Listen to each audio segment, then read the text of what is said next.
The text message that appeared on my husband's phone at my father's funeral said, "Wire transfer complete, they'll never trace it." And that's when I knew my entire life was a lie. I'm standing there 6 months pregnant, watching my father's casket being lowered into the ground. And my husband, he can't stop texting. Click, click, click. I thought he was being disrespectful, rude, maybe even heartless. But the truth? It was so much worse. Because that text message I glimpsed for just 1 second, it was the thread that unraveled everything. My marriage, my financial security, my entire reality. Turns out the man I trusted with my life had been systematically stealing from elderly clients for years. Millions of dollars, hidden accounts, shell companies. And here's the twisted part. My dying father knew. He spent his last conscious days trying to protect me. He made calls, he gathered evidence, and he contacted the one person who could save me, my billionaire ex-boyfriend from college, the one that got away. Now I'm caught between a criminal husband, a baby on the way, and the man I never stopped loving.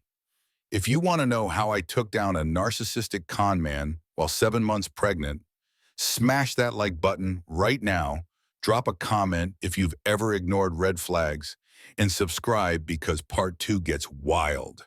Trust me, you don't want to miss what happens when Tyler realizes I know his secrets. Let's go. Click, click, click. The sound of thumbs on glass cut through the funeral home silence like a scalpel through skin. Rebecca Sullivan stood frozen in the receiving line, her 6-month pregnant belly pressing against the black maternity dress that had seemed appropriate when she'd put it on that morning. Now, standing 20 feet from her father's casket, nothing felt appropriate. Nothing felt real. Click, click, click. Are you seriously texting right now? Becca's whisper barely escaped her throat. Tyler Morrison didn't look up from his phone. His thumbs continued their relentless dance across the glowing screen. It's work. You know I can't ignore clients, babe. The smell of lilies choked the air. Too many lilies. Her father had hated lilies. He'd loved wildflowers, daisies, black-eyed Susans, the flowers that grew wild along the hiking trails where he'd taken her every Sunday morning of her childhood. But nobody had asked Becca about flowers. Tyler had handled the arrangements. Tyler always handled everything.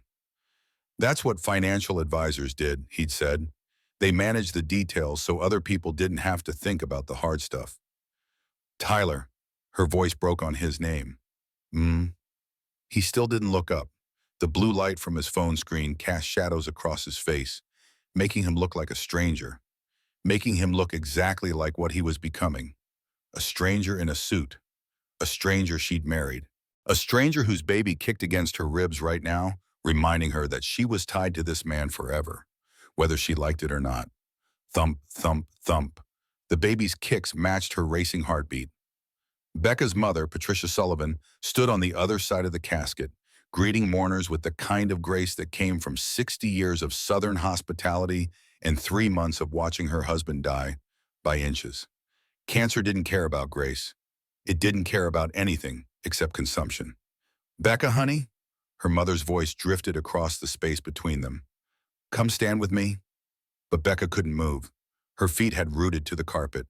Her eyes had fixed on Tyler's phone. A text preview flashed across the screen. "Wire transfer complete. They'll never trace it." The words burned into her retinas. Wire transfer. Never trace it. She blinked, looked again. The notification had already disappeared, replaced by another message, then another. Tyler's thumbs flew faster. "Becca!" Her mother's voice again, more insistent. "I saw something," Becca whispered. Tyler's head snapped up. "What?" "Your phone. I saw. You're reading my texts?" His voice rose just enough to draw attention from the mourners nearby. Just enough to make her the unreasonable one. "At your father's funeral, you're invading my privacy?" The words hit like slaps. Becca felt her face flush hot, then cold. Around them, people shifted uncomfortably. Mrs. Henderson from the church auxiliary committee looked away. Mr. Peterson from the hardware store suddenly found his shoes fascinating. Old Bill Peterson, who'd sold her father every tool he'd ever owned. Becca's mind was fragmenting. Grief did that, made you forget details, made you question what you'd seen. Had she really seen those words? Wire transfer complete. They'll never trace it. Or was her pregnant brain playing tricks?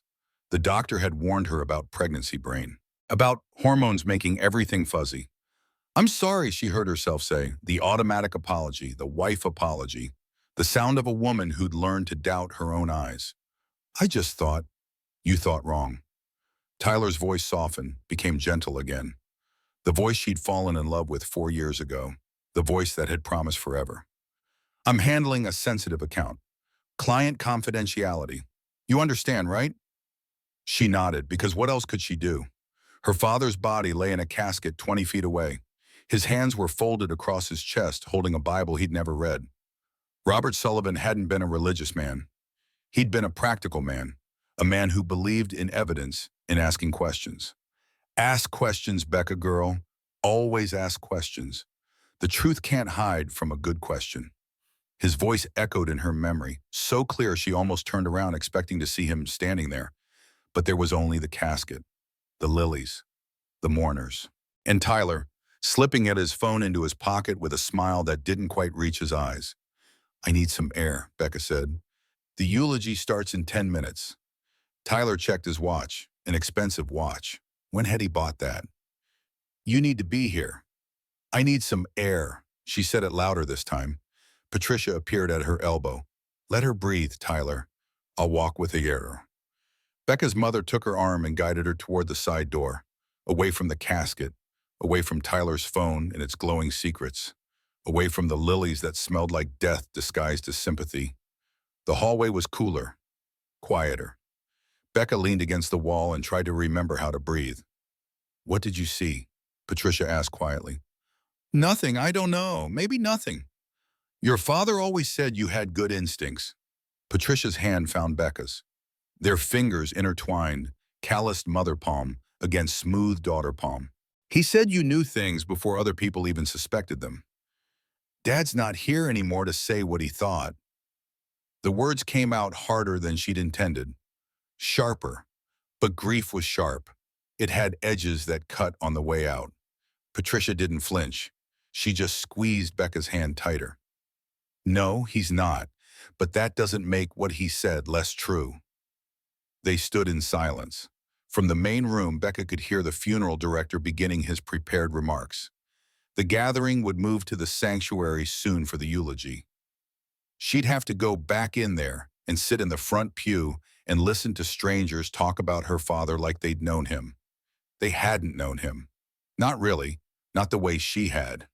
Robert Sullivan had been a quiet man, a postal worker for 38 years. He'd delivered mail in snow and rain and 100-degree heat. He'd known everyone's names, everyone's debts, everyone's secrets delivered in magazine subscriptions and credit card bills. He'd taught Becca to notice things, to pay attention to details, to trust the small voice in her head that said something's wrong when everything looked right on the surface. That voice was screaming now. Wire transfer complete. They'll never trace it.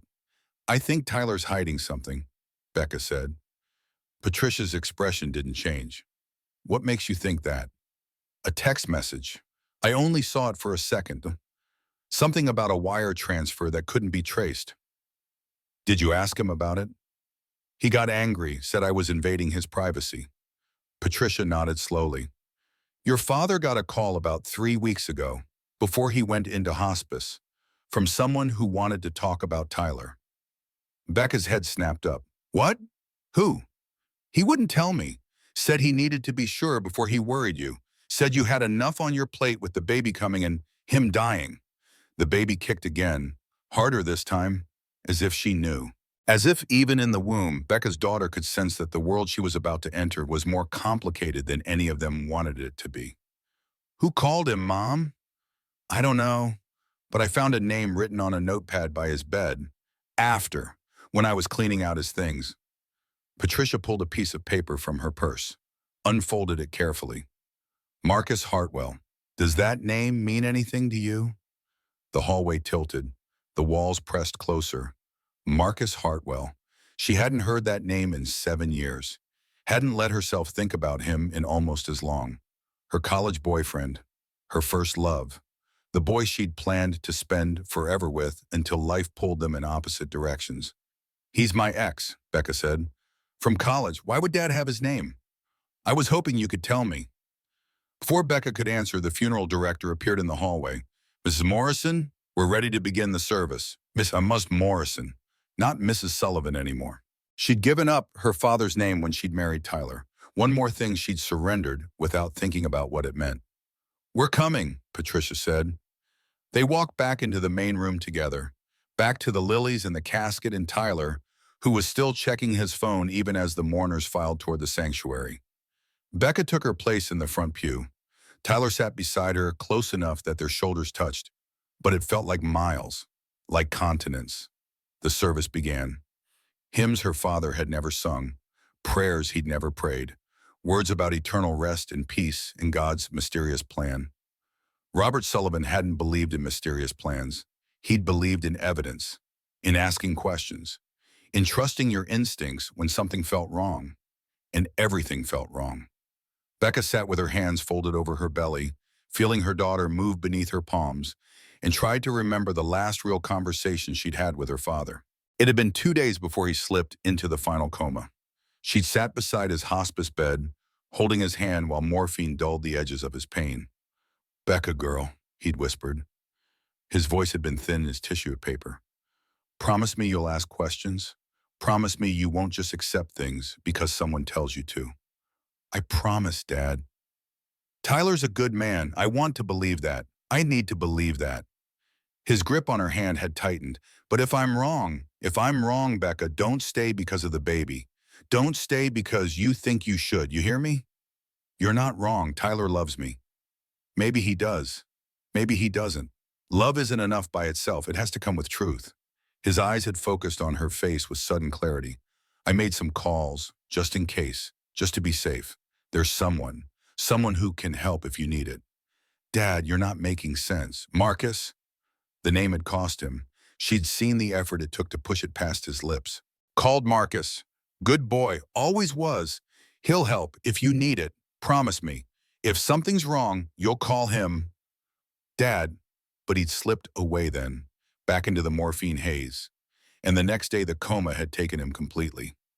Becca had forgotten about it, or convinced herself she'd misunderstood.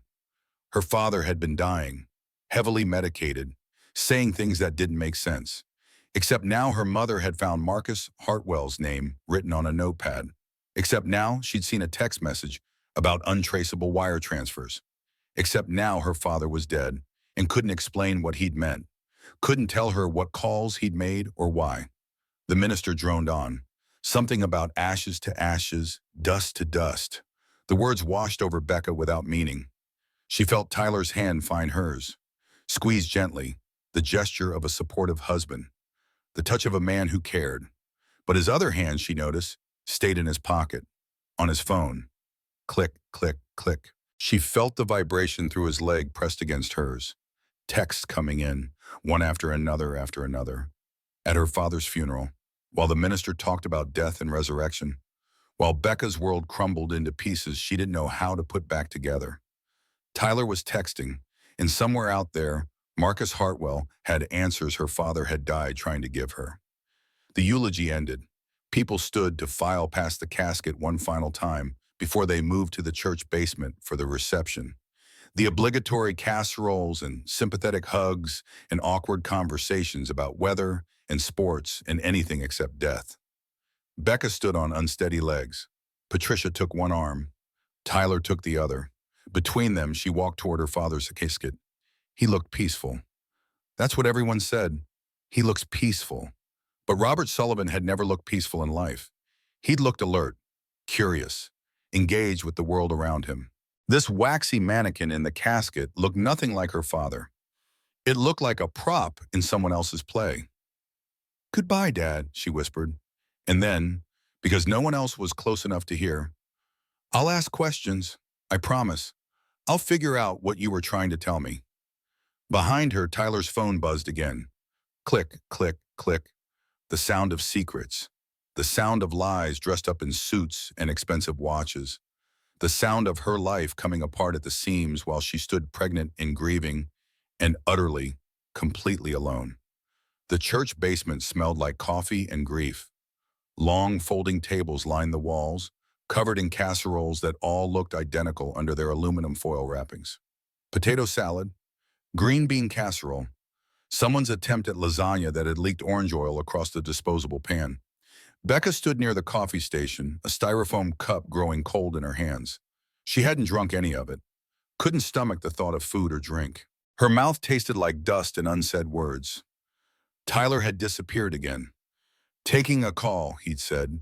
The third time in an hour, he'd kissed her cheek and vanished into the parking lot with his phone pressed to his ear.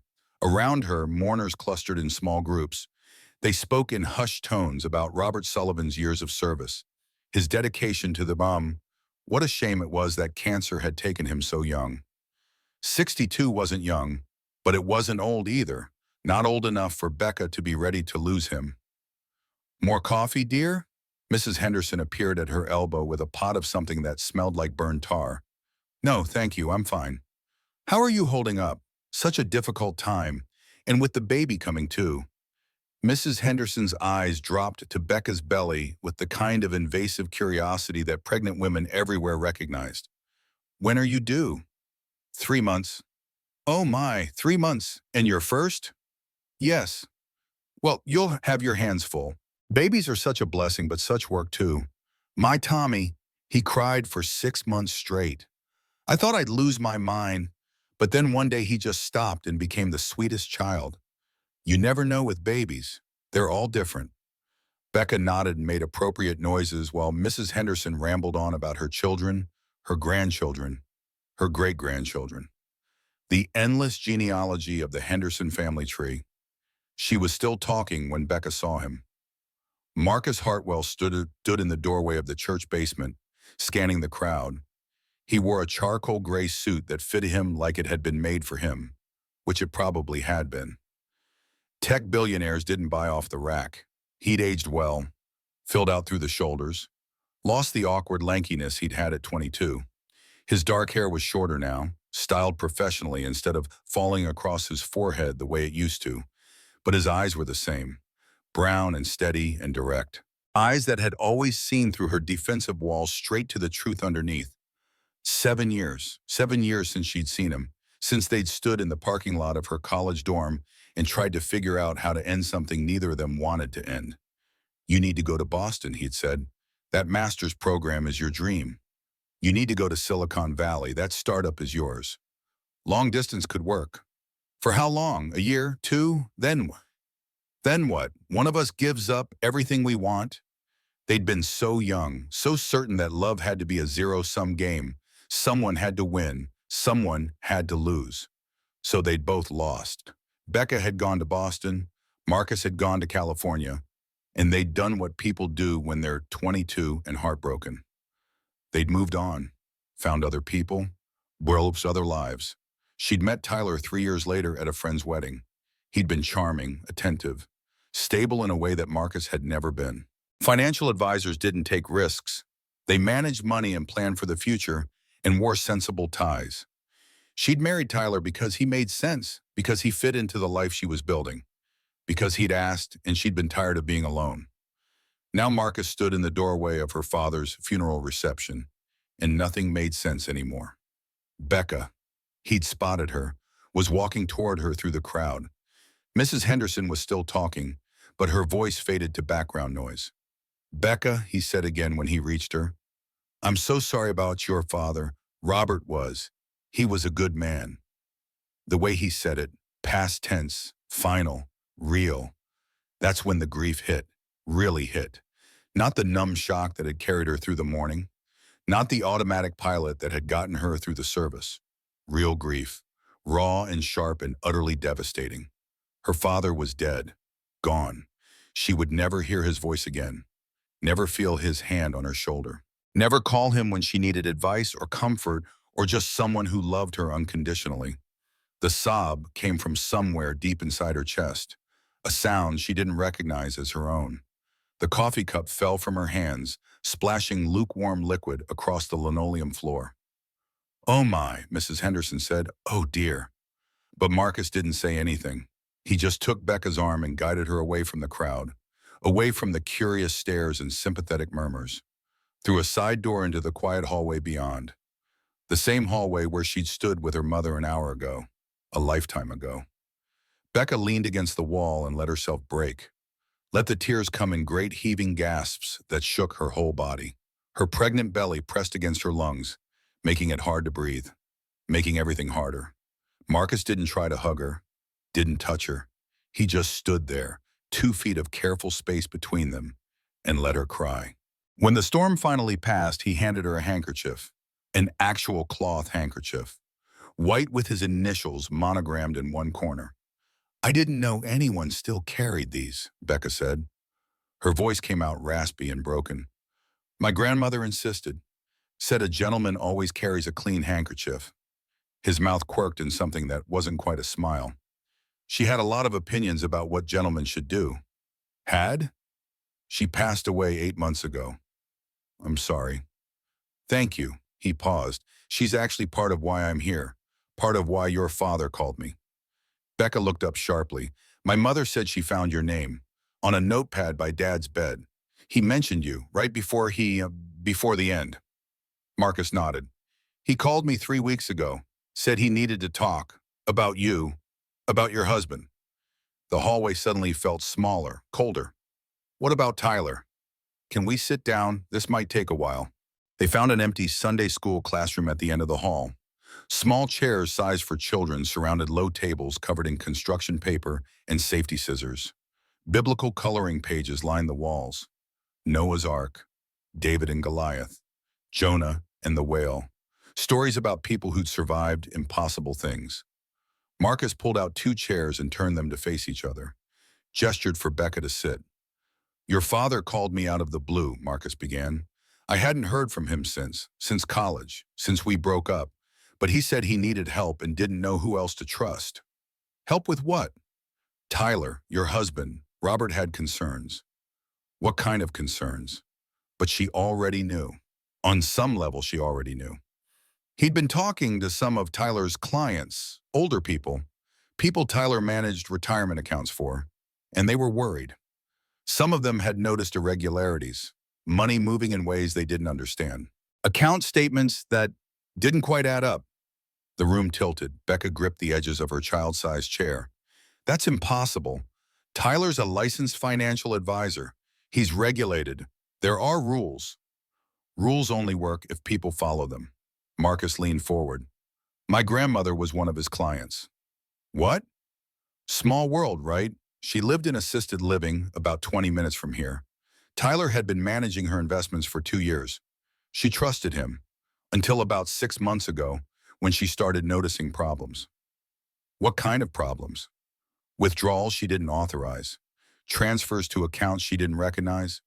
When she asked Tyler about it, he gave her complicated explanations about tax strategies and market positioning. Made her feel stupid for questioning him." Marcus's jaw tightened. She wasn't stupid. She was sharp until the day she died. But Tyler made her doubt herself.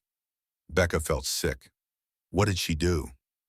"She called me, asked me to look into it. I had my people run a background check on Tyler. Found some red flags. Nothing prosecutable yet, but enough to make me worried. For her. For you." "You were worried about me?" "You're carrying his child, Becca. If he's doing what I think he's doing, when it comes out, when people find out, your life is going to implode."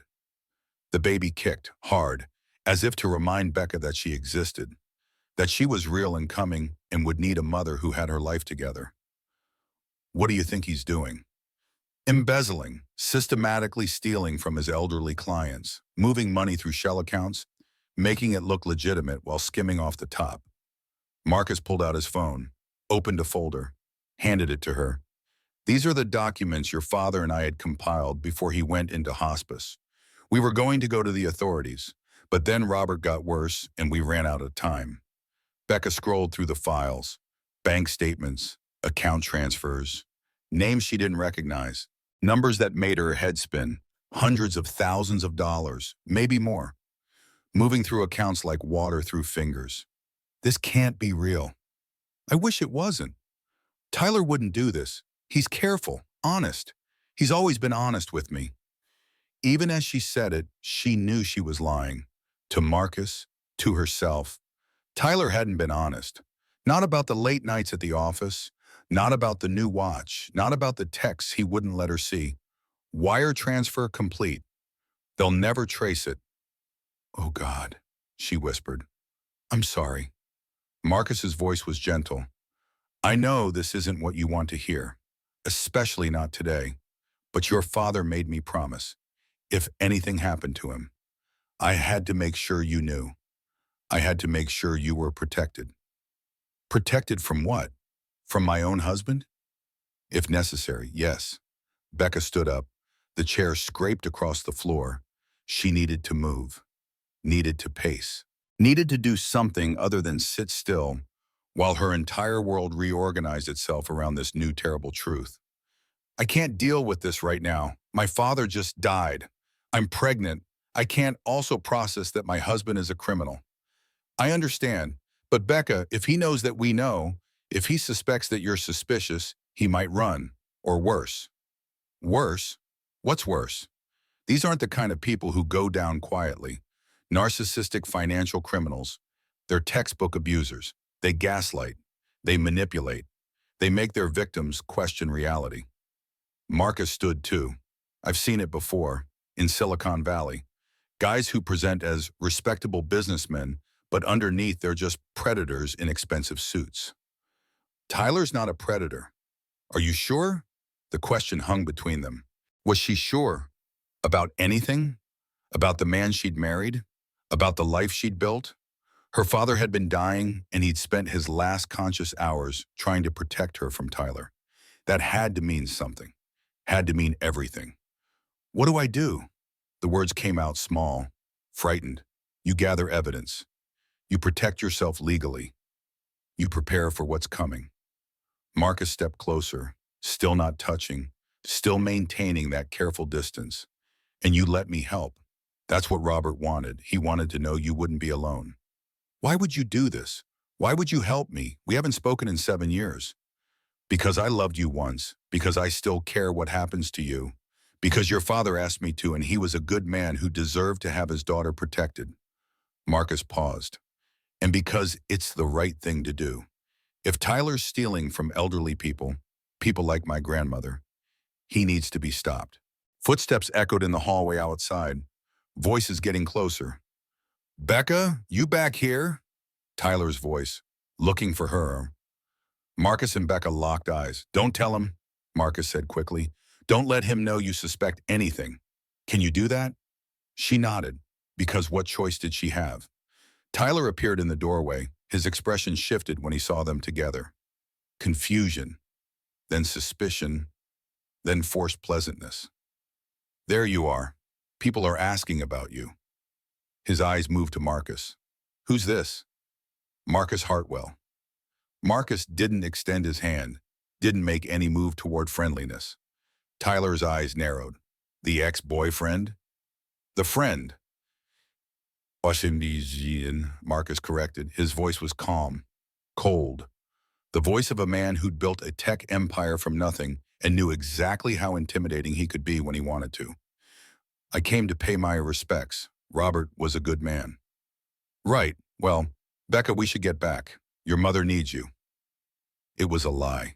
Tyler just wanted her away from Marcus, away from whatever conversation he'd interrupted. I'll be right there, Becca said. Now, babe, people are waiting. The possessiveness in his voice, the edge underneath the endearment.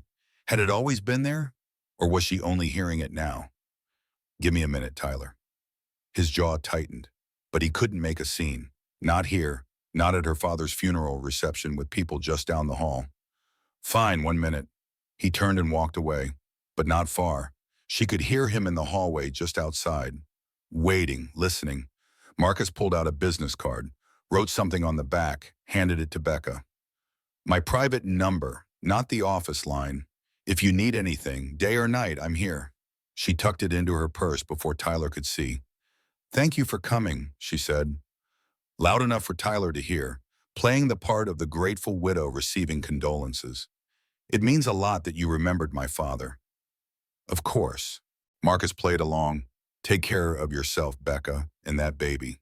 He left through a different door, away from Tyler, away from confrontation.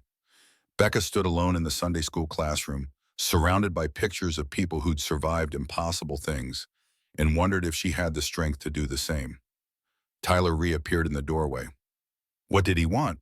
To pay respects. That's all. That's not all. I saw how he looked at you.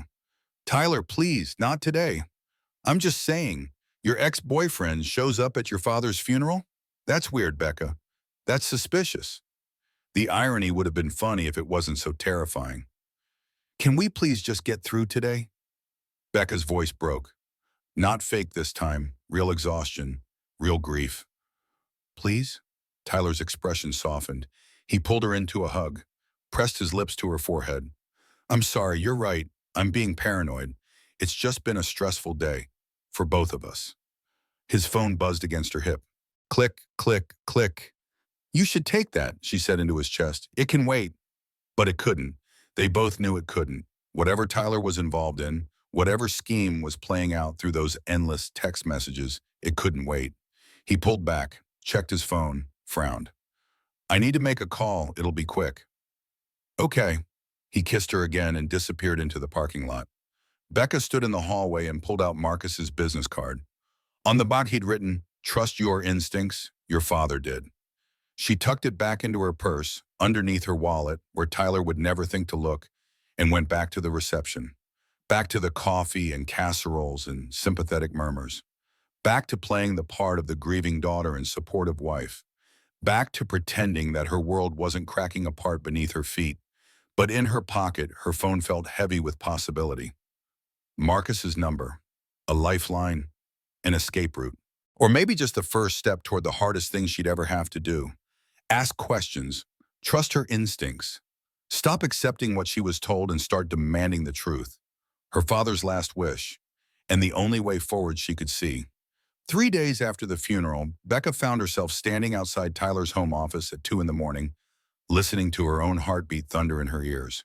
She shouldn't be doing this. Knew she shouldn't. Good wives didn't snoop through their husbands' private files. Good wives trusted. Good wives gave the benefit of the doubt. But good husbands didn't text about untraceable wire transfers at their father-in-law's funeral. The house was quiet. Tyler had finally gone to bed an hour ago after another late-night work session. He'd been spending more and more time in his office, coming to bed after she was asleep, leaving before she woke up, avoiding her or avoiding questions she might ask. Becca's hand shook as she turned the doorknob. Unlocked. Tyler had never locked it before. Why would he? She'd never given him reason to distrust her. The office smelled like leather and expensive cologne. Tyler's domain, mahogany desk, high-back chair, bookshelves lined with financial planning textbooks and motivational business books. The 7 Habits of Highly Effective People. Rich dad. Poor dad. Think and grow rich. His laptop sat closed on the desk, password protected, certainly. But Becca knew the password. He'd given it to her years ago, back when they'd trusted each other with everything. Her birthday, 0418, April 18th. She opened the laptop, the screen glowed to life. Password prompt. Her fingers hovered over the keys. This was it, the point of no return. Once she did this, she couldn't unknow what she found.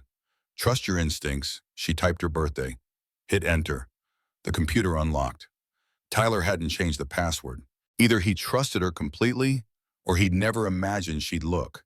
The arrogance of it made her angry, made her bold. She opened his email first, scanned through the inbox, client communications, office memos, spam about refinancing, and extended warranties. Nothing incriminating. But people who did bad things didn't leave evidence in obvious places. She opened his financial software. Dozens of client accounts appeared, names she recognized from around town. The Hendersons, the Johnsons, old Mrs. Peterson from the hardware store. People who trusted Tyler with their retirement savings. The numbers looked normal.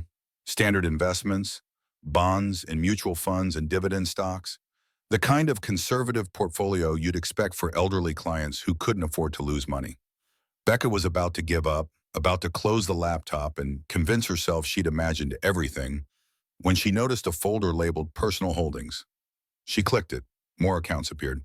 But these had different names, names she didn't recognize. Lighthouse Investments, LLC, Coastal Capital Partners, Sullivan Financial Trust. Sullivan, her maiden name.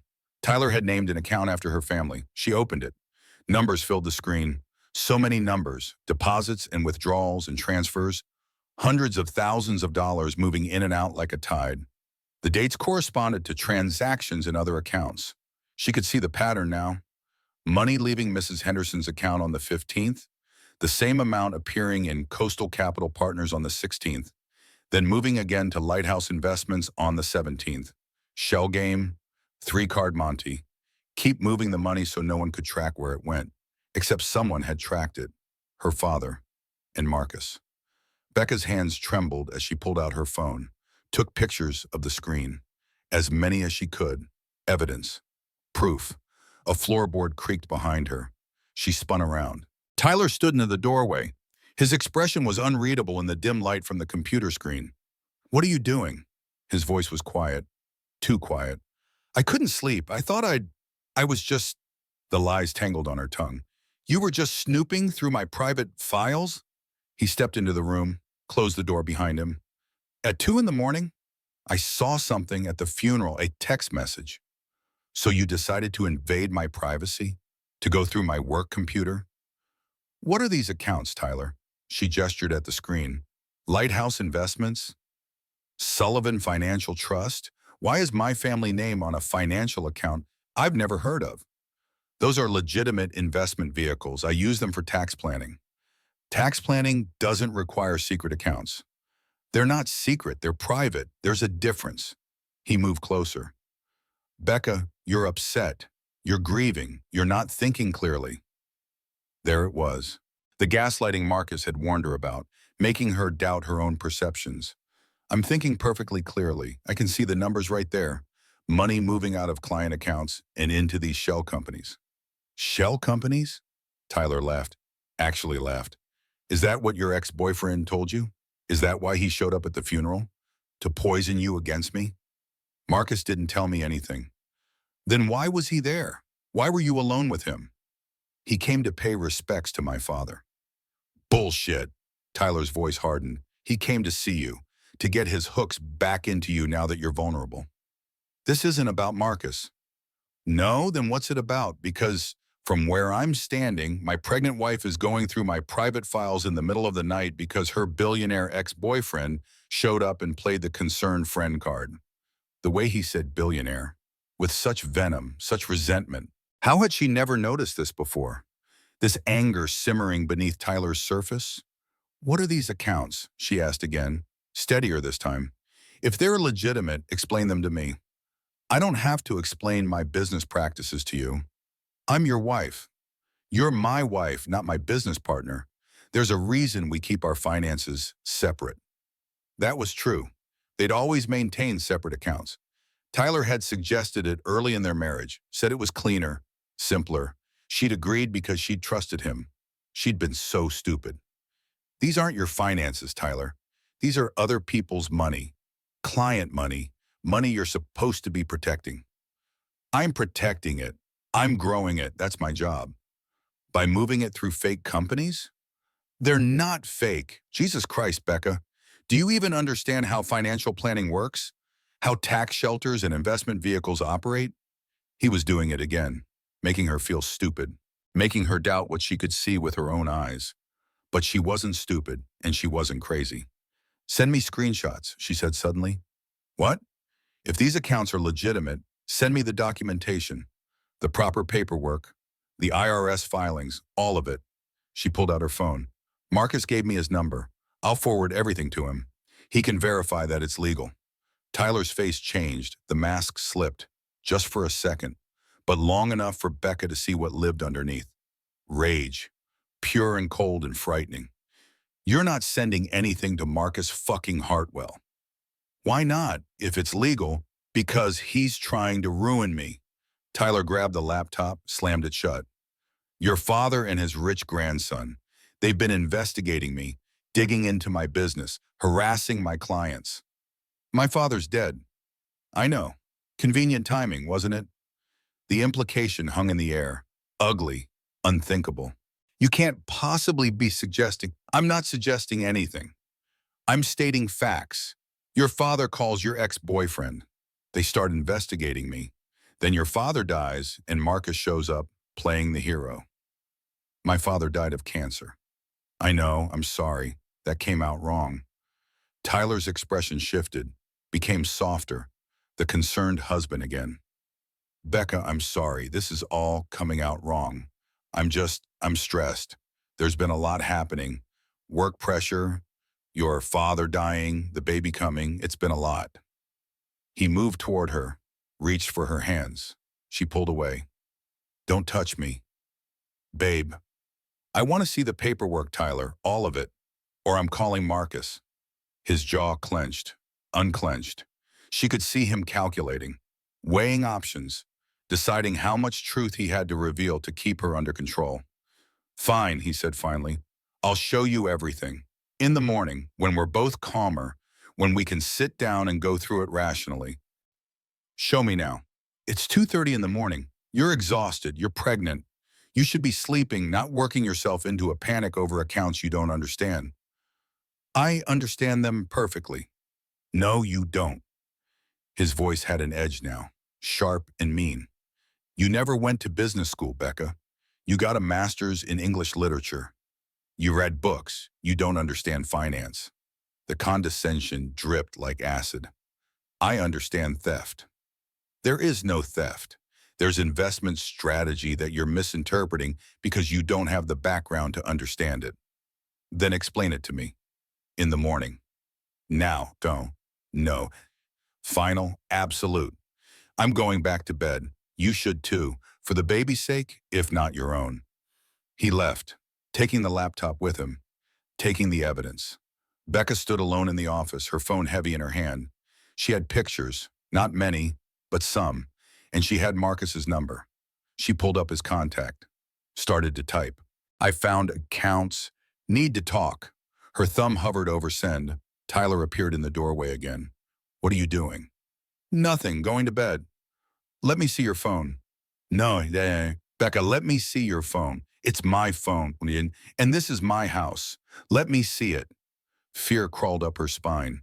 This wasn't her husband. This was a stranger wearing her husband's face. Tyler, you're scaring me. I'm scaring you? You're the one sneaking through my office in the middle of the night, texting your ex-boyfriend, planning God knows what. I wasn't texting anyone? Show me your phone then. Prove it. She deleted the message, hit send on an empty text instead, then held up the phone so he could see the blank conversation with Marcus. See? Nothing. Tyler stared at the screen, at Marcus's name at the top. His expression darkened. You have his number. He gave it to me at the funeral in case I needed anything. Delete it. What? Delete his number right now. Tyler, right now, Becca, or I'm taking your phone. This was wrong. All of this was wrong. But she was 6 months pregnant and alone in the house with a man she suddenly didn't recognize. She deleted Marcus's contact, or pretended to. Actually, she just deleted his name, left the number. Tyler wouldn't know the difference if he didn't look too closely. There, gone. Good. Tyler held out his hand. Now give me your phone, just for tonight, so you can rest without obsessing. No. Becca, no, this is insane. You're acting insane. I'm acting insane, Cheyenne. You're the one who thinks I'm some kind of criminal, that I'm stealing from my clients. That's insane, man. Then prove you're not. Show me the paperwork. In the morning. Why not now? Because I'm tired. Because you're tired. Because we both need to sleep before we say things we can't take back. He softened his voice, became gentle again. Please, Becca, let's just go to bed. We'll deal with this in the morning. I'll show you everything. I'll explain it all. I promise. He was lying. She could feel it, could see it in the way he wouldn't quite meet her eyes. But what choice did she have? Fight him? At 2:30 in the morning? 6 months pregnant? Okay, she said, in the morning. In the morning. They went upstairs together. Tyler kept his hand on her elbow, not guiding, controlling. She got into bed. He got in beside her, pulled her close. His arm around her waist felt like a cage. I love you, he whispered into her hair. You know that, right? Everything I do for us, for you and the baby. She didn't answer, just lay there in the dark, feeling her daughter move inside her and planned. Tyler's breathing eventually evened out, deepened, sleep. Becca waited another hour, just to be sure. Then she carefully extracted herself from his grip, grabbed her phone, went downstairs to the kitchen. 3:45 in the morning. Ridiculous to call anyone at this hour. But Marcus had said day or night. She pulled up his number, the one she hadn't actually deleted, and pressed call. He answered on the second ring. Alert. Awake. Becca, I found accounts. I took pictures. I need help. Where are you? Home. Tyler's asleep. Does he know you found them? Yes, he caught me, but I got some photos first. Send them to me. Right now. She did. Watch the pictures upload. Evidence traveling through cyberspace to a man she hadn't spoken to in 7 years. Got them, Marcus said. She could hear him moving, computer keys clicking. This is good, Becca. This is exactly what we needed. He's lying about everything. The accounts, the money, all of it. I know. What do I do? Right now, nothing. Don't let him know you're suspicious. Act normal. Can you do that? I don't know, Marcus. I'm scared. I know, I'm sorry. But Becca, listen to me. This is important. We need more evidence before we go to the authorities. We need documentation that's admissible in court. Can you get back into that computer? Maybe, if he doesn't change the password. Try tomorrow, when he goes to work. Get everything you can, every file, every email. Send it all to me. And then what? Then we go to the police. We build a case. We make sure he can't hurt you or anyone else. A sound upstairs. Footsteps. Tyler was awake. I have to go, Becca whispered. Becca, wait. She ended the call, deleted it from her recent calls, shoved the phone in her pocket. Tyler appeared at the top of the stairs. Becca, what are you doing? Getting water. Couldn't sleep. He came down, stood too close, studied her face like he was looking for evidence of betrayal. You called someone. What? No. I heard you talking. I was talking to the baby. I do that sometimes. It helps her settle down when she's kicking. Lie upon lie upon lie. Becca had never been good at lying, but apparently necessity was making her learn. Tyler's eyes searched hers, trying to see through the deception. Finally, he nodded. Come back to bed. In a minute. Now, Becca. It wasn't a request. She followed him upstairs, got back into bed, let him pull her close again. But she didn't sleep, just lay there counting the hours until morning, until Tyler left for work, until she could get back into that office and find the evidence that would either save her or destroy her. In her pocket, her phone felt like a bomb waiting to explode. And somewhere out there, Marcus was building a case that would blow her entire life apart. But maybe that was okay. Maybe some things needed to explode before they could be rebuilt. Maybe her father had known that, had seen it coming, had tried to give her the tools she'd need to survive the blast. Ask questions, Becca girl. Trust your instincts. She was asking. She was trusting. Now she just had to survive long enough to find the truth. Tyler left for work at 7:15, same as always. Kissed Becca goodbye, told her he loved her, acted like nothing had happened, like they hadn't spent half the night circling each other like wary animals. Becca stood at the window and watched his car disappear down the street, counted to 100, then another 100 just to be safe. Then she went straight to his office. The laptop was gone. Of course it was. He'd taken it with him, probably sleeping with it under his pillow from now on. But Tyler had a desktop computer too, an older machine he used for file storage. He never took it anywhere because it was too bulky, too obvious. Becca found it on the shelf behind his desk, powered it on. No password protection. Tyler had never bothered with this machine because the important stuff was on his laptop. Except maybe the important stuff he wanted to hide was here, in plain sight because no one thought to look. The computer booted up slowly, ancient by tech standards, probably 5 years old at least. While she waited, Becca called Marcus from her cell phone. Did you sleep? He asked instead of hello. No, did you? No, I've been going through the photos you sent. running background checks on those shell companies. It's worse than I thought, Becca. How bad? 23 clients, maybe more. Systematic theft going back at least 2 years. Conservative estimate, he's embezzled over $15 million. The number hit like a physical blow. $15 million. That can't be right. I wish it wasn't, but the pattern is clear. He takes a little from each account. Not enough for anyone to notice right away. Spread out over time. Hidden in market fluctuations and fee structures. Marcus paused. It's actually brilliant in a sociopathic kind of way. Sociopathic, the word her husband had become. I'm on his old desktop, Becca said. It's booting up now. What should I look for? Everything, tax documents, client files, bank statements, correspondence. If it's there, I need it. The desktop finally loaded. Becca opened the File Explorer. Hundreds of folders, thousands of files. This is going to take forever. Then we better get started. I'm going to stay on the phone with you, walk you through it. For the next 3 hours, Becca copied files, sent them to Marcus through encrypted email he'd set up for her, financial documents, client contracts, years of tax returns, evidence of a decade of fraud. He didn't just start 2 years ago, Marcus said, his voice tight with controlled anger. This goes back further. Look at the dates on some of these files. Becca looked. Files from 4 years ago, 5 years ago, before they were married. Tyler had been stealing before he'd even met her. Oh God, our wedding, the honeymoon, that down payment on the house. Nausea rolled through her. It was all stolen money. Probably, I'm sorry. Everything is a lie. My entire marriage is built on money stolen from old people. Not your entire marriage. Tyler's crimes, his choices, that's not on you.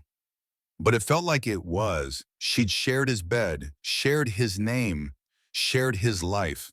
How had she not known? How had she not seen? Because he's a narcissist, and narcissists are good at hiding. Her phone buzzed, a text from Tyler. How are you feeling? Want me to bring lunch? Normal husband behavior, checking in on his pregnant wife. Becca's hands shook as she typed back.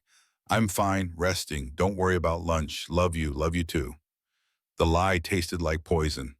He just texted, she told Marcus, acting like everything's fine. Can you keep doing that? Keep acting normal? I don't know, Marcus. I don't know how much longer I can pretend. You need to try. Just a little longer. Once we have everything, once we go to the police, you will be safe. But until then, I'm living with a criminal who thinks I'm too stupid to figure it out. You're not stupid. You're the smartest person I've ever known. The words hit differently than they should have. Tender, intimate, reminders of a past they'd both left behind. Don't, Becca said quietly. Don't what? Don't be nice to me. I can handle Tyler being a monster. I can handle my life falling apart, but I can't handle you being nice to me right now. Not when I'm this close to breaking. Silence on the other end. Then, okay, no being nice, just business. Keep copying files. They worked in silence. Marcus occasionally giving instructions, Becca methodically stealing evidence from her own husband. By noon, they had everything. Years of fraud documented in spreadsheets and bank statements and client emails. That's it, Marcus said. That's enough. I'm taking this to Detective Hayes this afternoon. The police can take it from here. What do I do? Nothing. Act normal. If Tyler asks about your day, you rested. Watch TV, nothing exciting. When will they arrest him? I don't know. Depends on how fast they can process the evidence. Maybe a few days, maybe a week. I can't live with him for a week. Marcus, I can't. Do you have somewhere else you can go? Your mother's? He'll know something's wrong if I leave. Then stay. Lock your bedroom door at night. Keep your phone charged. If anything happens, if he gets violent, you call 911 immediately. You think he'd hurt me? I think cornered narcissists are unpredictable, and I think you need to prioritize your safety and that baby's safety over everything else. The baby kicked as if in agreement, strong thumps against Becca's ribs. Okay, I'll be careful. I'm serious, Becca. If anything feels off, if he scares you at all, you get out. Go to your mother's. Go to a hotel. Hell, come to my place.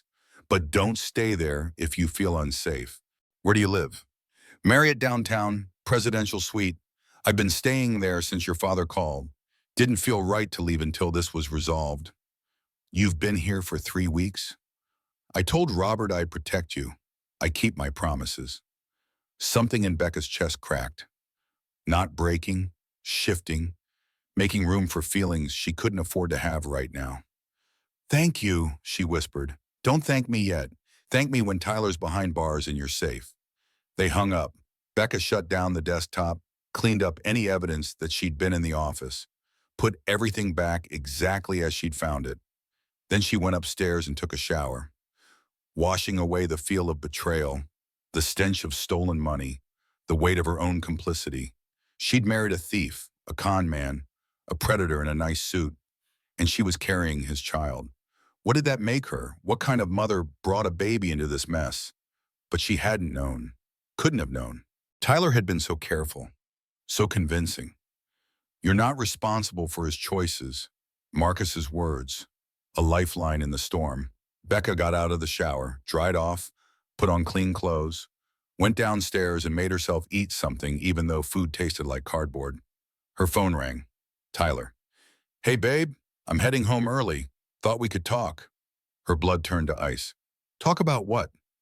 About last night, about the accounts. I want to show you the paperwork like I promised. Okay, sure.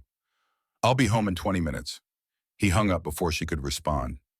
20 minutes. Not enough time to call Marcus. Not enough time to plan. Not enough time to do anything except panic. Becca paced the kitchen, tried to calm her racing heart, tried to think. Tyler wanted to show her paperwork, probably fake paperwork, documents designed to convince her that everything was legitimate, that she'd been wrong to doubt him. She could play along, act convinced, give him what he wanted, or she could confront him, tell him she knew, tell him Marcus had the evidence and the police were coming. But that was dangerous. That was the kind of thing that made cornered narcissists violent. If anything feels off, if he scares you at all, you get out. She grabbed her purse, her phone, her keys, put them by the back door, just in case, just so she could run if she needed to. Then she sat at the kitchen table and waited. Tyler arrived exactly 20 minutes later. She heard his car in the driveway, his key in the lock, his footsteps in the hallway. He appeared in the kitchen doorway with a briefcase and a smile that didn't reach his eyes. Hey, babe, thanks for waiting. Of course, he set the briefcase on the table, opened it, pulled out a stack of documents. I know last night was scary. I know I didn't handle it well. But I want to show you everything, prove to you that I'm not doing anything wrong. He spread the papers across the table. Account statements, legal documents, official-looking letterhead. Becca picked up one at random, scanned it. The numbers looked right, the language looked legitimate, but she knew it was fake, had to be fake, because Marcus had the real files, the real evidence. This was just theater, Tyler putting on a show. See? He pointed at one document. This is the Lighthouse Investments LLC formation papers. Filed with the state, completely legal, and here's the tax ID number. Everything by the book. It looks legitimate, Becca said carefully. Because it is legitimate. Babe, I would never do anything illegal. Never. You have to believe me. She looked at him. Really looked at him. Trying to see past the mask, trying to find any hint of the man she'd thought she'd married. But there was nothing. Just smooth lies and practiced expressions. I believe you, she said. Another lie, but a necessary one. Tyler's shoulders relaxed. Thank God, I was so worried. So scared you'd think I was some kind of criminal. No, of course not. I was just confused. The grief, the pregnancy hormones. I wasn't thinking clearly. Exactly, you've been under so much stress. He came around the table, pulled her to her feet, wrapped his arms around her. I'm sorry I got defensive. I should have just shown you this from the beginning. It's okay. No, it's not. You're my wife. You deserve to know everything about our finances. More lies, prettier lies, but still lies. Becca stood in his embrace and calculated. How long until the police came? A few days, a week, Could she keep this up for that long? Keep pretending? She had to, for the baby, for her own safety. I love you, Tyler whispered into her hair. I love you too. The biggest lie of all, because whatever she'd felt for Tyler Morrison had died the moment she'd seen those account files. The moment she'd realized their entire relationship was built on fraud and manipulation. You couldn't love someone you didn't know, and she didn't know this man at all. Maybe she never had. Tyler pulled back, kissed her forehead. I need to go back to the office, but I wanted to clear this up first. Make sure we were okay. We're okay. Good. I'll be home for dinner. Want me to pick up Chinese? Sure, that sounds good. He left, taking his fake documents with him, leaving Becca alone in the kitchen with her racing thoughts and her pounding heart. She waited until his car was gone. Then she called Marcus. He came home, showed me fake paperwork, tried to convince me everything was legitimate. Did you play along? Yes. What else could I do? You did the right thing. Becca, I'm taking the evidence to Detective Hayes right now. They'll move as fast as they can. How fast is that? I don't know, but soon. I promise you soon. I'm scared, Marcus. I know, but you're doing great. Just hold on a little longer. They hung up. Becca sat at the kitchen table and put her head in her hands. How had this become her life? 6 months pregnant, her father dead, her husband a criminal, her ex-boyfriend the only person she could trust. It felt like a nightmare, like something that should end when she woke up. But she was awake. This was real. This was her life now, and all she could do was survive it, one day at a time, 1 hour at a time, one breath at a time, until the police came, until Tyler was arrested, until she was finally free. 2 days later, Becca was folding laundry in the living room when she heard Tyler's car in the driveway. Early, he wasn't supposed to be home for another 3 hours. Her hands stilled on the tiny onesie she'd been folding, pink, covered in elephants. A gift from Grace Matthews at the baby shower last month. Tyler came through the door fast, slammed it behind him. His face was flushed, angry. Where is it? His voice cut through the quiet house. Becca set down the laundry, slowly, carefully. Where is what? The folder. The file I left on my desk. It's gone. I haven't been in your office. Don't lie to me. He crossed the room in 3 strides, grabbed her arm, hard enough to hurt. I know you've been snooping. I know you sent something to Marcus. I don't know what you're talking about. My desktop. Someone accessed it while I was at work. Copied files. Sent them somewhere. His grip tightened. Was it you? Tyler, you're hurting me. Answer the question. Let go of me. Did you send my files to Marcus Hartwell? Becca's mind raced. Deny, confess, run. If anything feels off, if he scares you at all, you get out. This felt off. This felt dangerous. I don't know anything about your files, she said, keeping her voice steady, keeping her eyes on his face. I haven't touched your computer. You're lying. I'm not. Then how does Marcus have them? How does he have account statements and client files? How does he know about Lighthouse Investments? So it was happening. The walls were closing in. Tyler knew he'd been caught. I don't know what Marcus has. I haven't talked to him since the funeral. Another lie. But what choice did she have? Tyler's eyes searched hers, looking for the truth, looking for evidence of betrayal. Empty your pockets. What? Your pockets, your purse, your phone, empty them, now. Tyler, now Becca. His voice, she'd never heard it like this before. Cold, mean, frightening. She pulled her phone from her pocket, set it on the coffee table. Tyler grabbed it, unlocked it with her thumbprint before she could stop him. Went straight to her call log. There, Marcus's number. Multiple calls over the past 2 days. Tyler's face went white, then red, then white again. You've been calling him. Multiple times. After you promised me you'd deleted his number. I can explain. Explain what? That you've been conspiring with your ex-boyfriend to destroy my career? To ruin my life? To stop you from stealing from people, from elderly people who trust you. The words were out before she could stop them. The truth. Finally, Tyler went completely still. What did you just say? I know what you've been doing. The shell companies, the fake accounts. I know you've been embezzling money from your clients. You stupid bitch. The words came out quiet, deadly. You couldn't leave well enough alone. You're stealing from people, from old people, and people like Marcus's grandmother. Marcus's grandmother was loaded. She didn't need that money. That's not the point. That's exactly the point. These people are sadists on millions. They'll never spend it. Why shouldn't I take a cut? I'm the one doing all the work. I'm the one managing their portfolios. The rationalization was obscene. The entitlement breathtaking. You're going to prison, Becca said. No, I'm not. Tyler dropped her phone, grabbed his keys. I'm leaving, right now, before your boyfriend and his detective friends show up. You can't run. They have everything.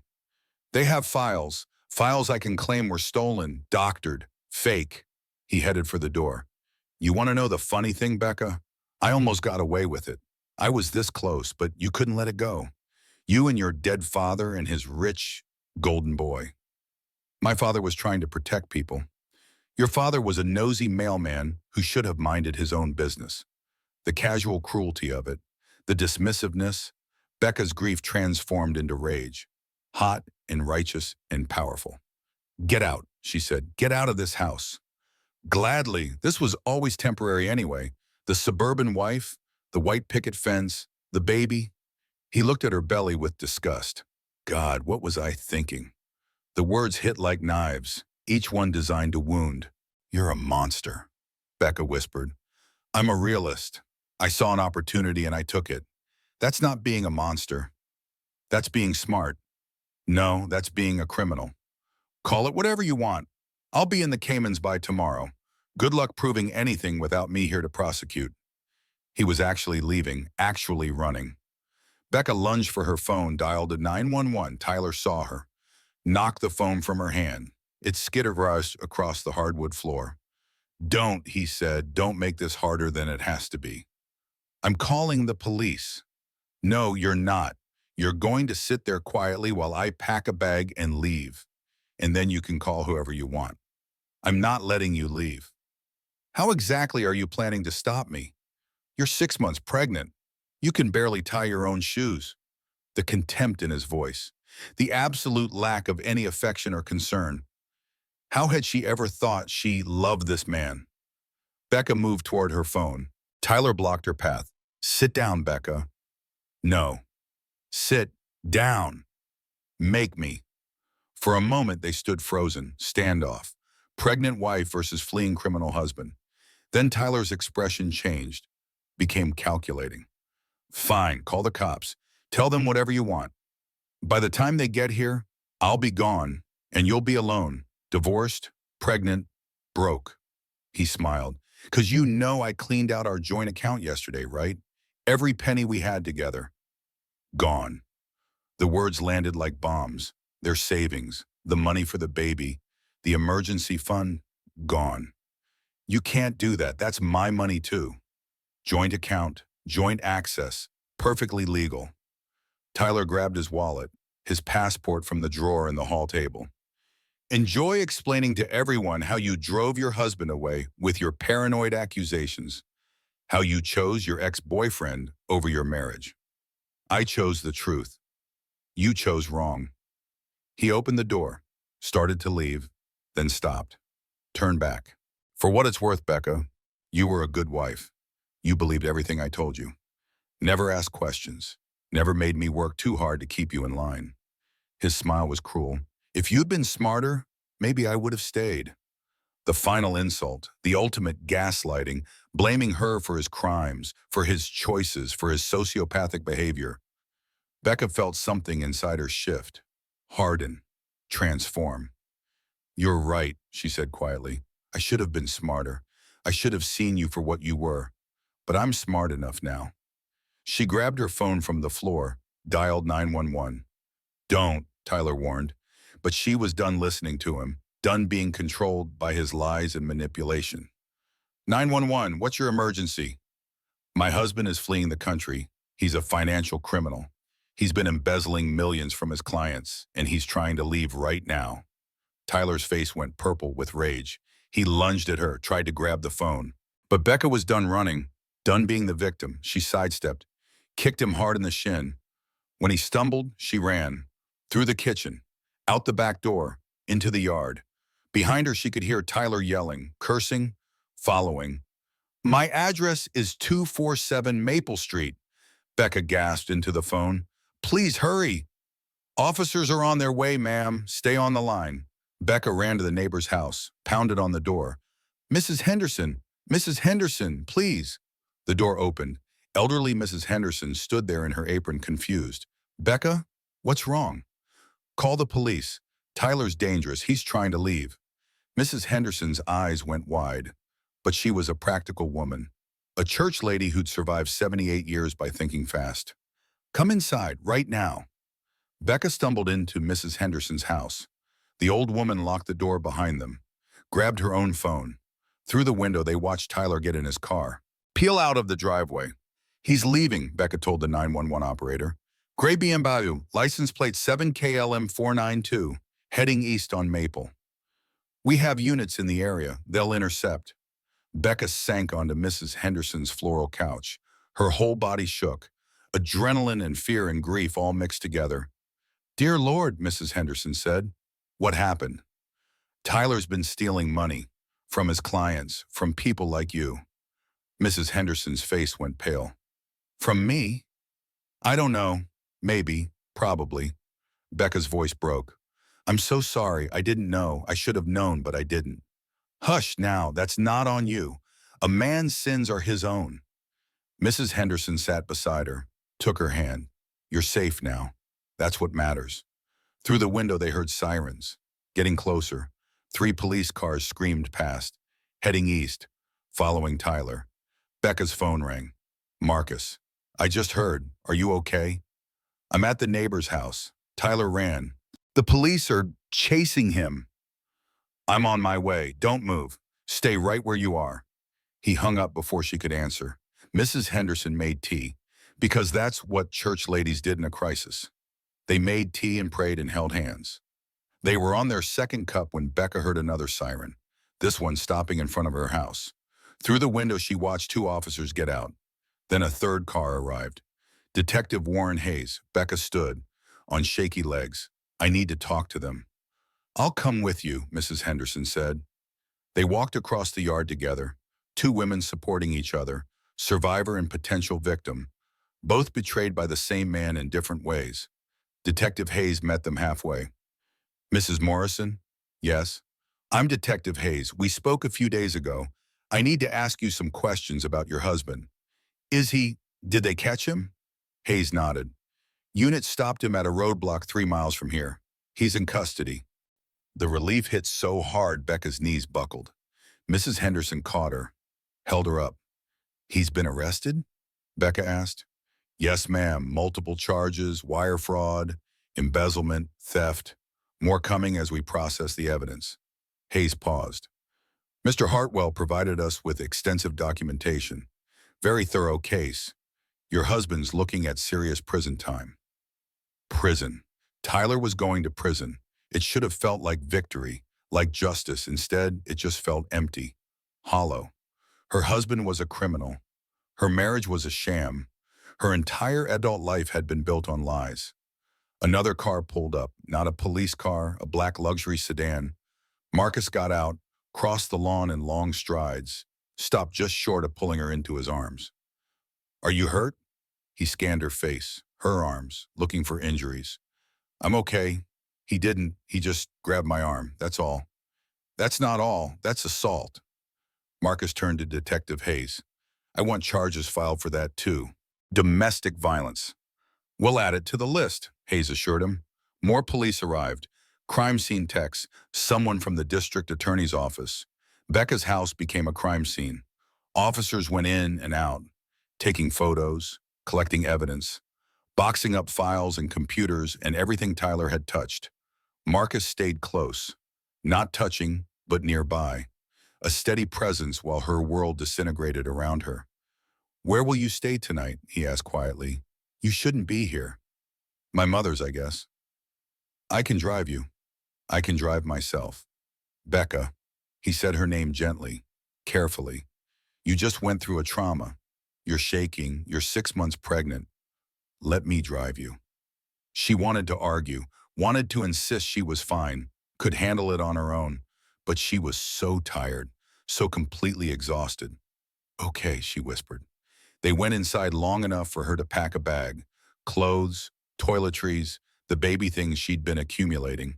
Tyler's office was full of police. She didn't look, couldn't bear to see it. Marcus carried her suitcase to his car, opened the door for her, made sure she was settled before starting the engine. They drove in silence. Becca stared out the window at the familiar streets of her neighborhood. The place she'd thought was home. None of it was home anymore. Home had been a lie. Safety had been an illusion. I'm sorry, Marcus said, breaking the silence. I'm sorry I couldn't stop this before it got this far. You stopped it. That's what matters. Your father wanted better for you than this. My father's dead. He doesn't get a vote anymore. The bitterness in her own voice surprised her, shocked her. I'm sorry, she said immediately. I didn't mean that. Yes, you did, and you're allowed to be angry. At your father, at Tyler, at me, at the whole situation. I'm not angry at you. You should be. I dated you, I loved you, then I left. Went to California and built my empire and forgot about you. If I'd stayed, if we'd made it work, you never would have met Tyler. You can't know that. I can know that I should have fought harder, should have tried longer, should have done something other than just let you go. They were stopped at a red light. Marcus turned to look at her, really look at her. I never stopped loving you, Becca. I want you to know that. I dated other people, had relationships, but none of them were you. None of them came close. The confession hung between them. Raw, honest, complicated. Don't, Becca said. Please, I can't. Not right now. I know, I'm sorry. I just needed you to know, in case something happens, in case I don't get another chance to say it. Nothing's going to happen. Maybe, maybe not. But I learned something when my grandmother died. When your father died, life's too short for unsaid things. The light turned green. Marcus drove. They reached Patricia Sullivan's house 20 minutes later, the small ranch where Becca had grown up, where her father had lived until the cancer made that impossible. Patricia must have been watching because she came out before they were even parked, hurried down the driveway, pulled open Becca's door. Baby, oh baby, I heard. Are you all right? I'm okay, Mom. Patricia pulled her into a fierce hug, the kind only mothers can give, the kind that says you're safe now, and I've got you, and nothing will hurt you while I'm here. Marcus got out, grabbed the suitcase from the trunk. Thank you for bringing her, Patricia said. Of course, Entem. Will you stay for dinner? It's the least I can do. Marcus looked at Becca, waiting for permission. She should say no, should send him away, needed space to process everything that had happened. But the thought of him leaving, of being alone with just her grief and her fear and her shattered life. Stay, she said. Please. So he did. 3 days after Tyler's Becca sat in Detective Hayes' office staring at evidence photos. Bank statements, wire transfers, 23 victims. 23 confirmed so far, Hayes said. Could be more. 23 elderly people, robbed by the man she'd married. Will they get their money back? Some. Tyler moved $4 million offshore, that's gone. But we can seize the rest. They'll get something. Something. Not everything. I want to help, however I can. Ms. Sullivan, you're not responsible. Sullivan. I'm going back to Sullivan. Already filed the divorce papers. She straightened. These people trusted him. Some because of me. That makes it my responsibility too. Marcus sat beside her, silent support. He'd been at every meeting, every conversation with lawyers, every impossible moment. There'll be a victims fund, Hayes continued. Court-ordered restitution. Tyler's facing 12 to 15 years minimum. 12 years. Her baby would be a teenager. Becca felt nothing. No satisfaction, just hollow emptiness. When's the trial? His lawyer wants a plea deal. The evidence is overwhelming. Better to avoid trial. Better meant she wouldn't have to testify, wouldn't have to relive her stupidity in public. In custody, does he get rights? Family court's different, but incarcerated parents have limited rights. You'd have full custody unless you allowed visitation. I won't. The words came out hard, absolute. Tyler Morrison would never meet his daughter, never hold her, never lie to her the way he'd lied to everyone else. The meeting ended. Marcus drove her back to Patricia's house. They'd fallen into a routine. Coffee and bagels every morning, drives wherever she needed, dinner with Patricia, sleep at the Marriott. It was too much. You should go home, she said in the car. Back to California, you've done enough. I'll leave when you're safe. I am safe. Tyler's in jail. Tyler's out on bail. Her head snapped toward him. What? His mother posted it, 2 million. House arrest with ankle monitor, butt out. Fear crashed through her. When? Yesterday. Oh God, Marcus. He can't come near you. Restraining order. He violates it. Straight back to jail. Restraining orders are just paper. That's why I'm not leaving. The conversation in the car felt charged, dangerous, full of things they couldn't say. Patricia opened the front door before they had even parked, breaking the moment. Dinner was pot roast. Patricia's comfort food. They ate and made small talk and pretended life was normal. After dinner, they watched an old romantic comedy. Becca fell asleep halfway through, exhausted, finally safe enough to rest. She woke 2 hours later covered with a blanket. Marcus sat across from her, working, guarding. You're still here, she said. Your mother asked me to stay. What time is it? Almost midnight. They sat in the darkness, the truth hanging between them. Why are you really still here? She asked. Marcus closed his laptop. Because 7 years ago, I made the biggest mistake of my life. I let you go, and I've regretted it every day since. Marcus, I'm not asking for anything, but you asked for truth. I still love you, never stopped. When your father called, I got on a plane that same day. The confession hung heavy. I can't think about this right now, Becca whispered. About us, about feelings. I know, I'm not asking you to. I just want you to know. When you're ready, if you're ever ready, I'm here. I'll wait. That's not fair to you. Let me decide what's fair to me. He left before she could respond. Becca pulled out her phone. Shoulda. Texted, thank you for everything, but I think it's time for you to go back to California. I'll be okay. His response came quickly. If that's what you need, but I'm only a phone call away. Always. She deleted the conversation. Not to forget, to move forward.